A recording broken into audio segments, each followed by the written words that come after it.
The government shutdown leading to air travel disruptions. More than 8,000 flights were delayed across the country yesterday. Air traffic control staffing issues were reported at 22 locations over the weekend. Joining us right now to discuss it is former FAA Administrator Randy Babbitt.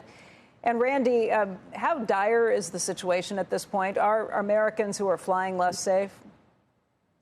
It's a tough situation, and the worst part is it's self-accelerating. The more we ask people to serve more overtime, working 10, 12, 15-hour shifts, they can't keep doing that. So they have to call in, which just exacerbates the shortage.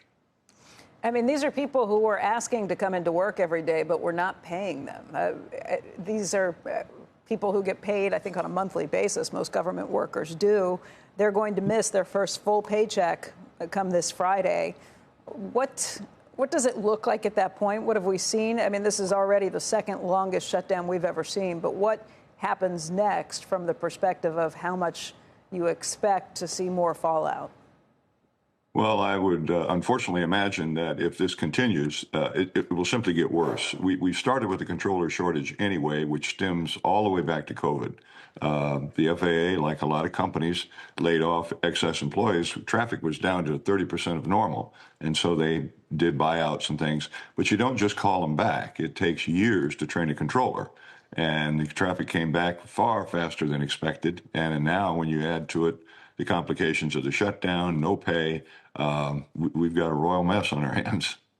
Yeah, Sean Duffy, the transportation secretary, said that he is now seeing people who are dropping out of these training schools for this, saying, why am I doing this? Why am I going through this process if there's the chance that I'm not going to get paid over something like a government shutdown?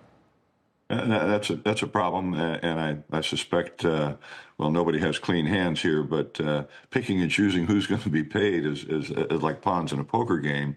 That's not really fair either to the employees. You've got some sections of the federal government are getting paid, others are not, and I personally think that this is a pretty important sector of our government, since when you consider the contribution to our economy, what this transportation system provides.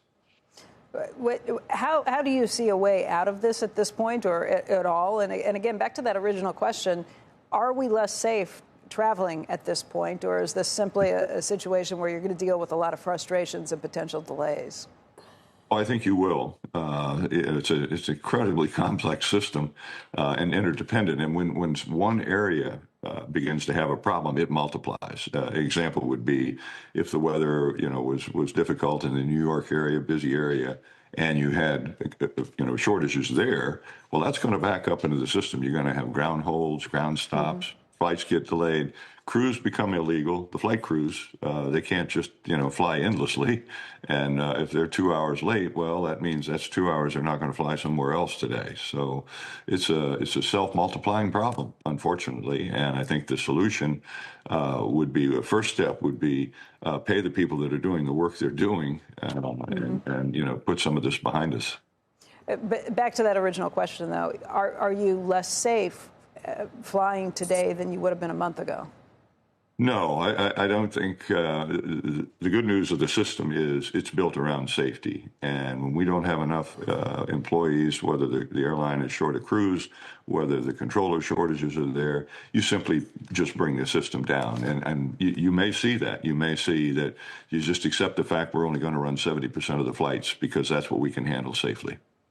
Last week, we saw a situation with Alaska Airlines where they had to shut down thousands of their flights, I think, because of a computer outage. There was a technology outage that they faced, and that seems to be a problem that we've seen more and more frequently. Do you have concerns about that?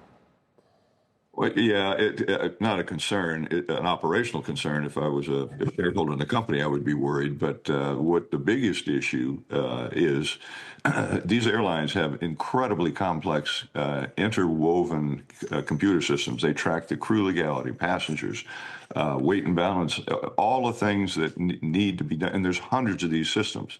And if one of them has a problem, unfortunately, it's like a virus. It will spread throughout the system to the point that you're either going to have to fix it or bring the system down and bring it back manually.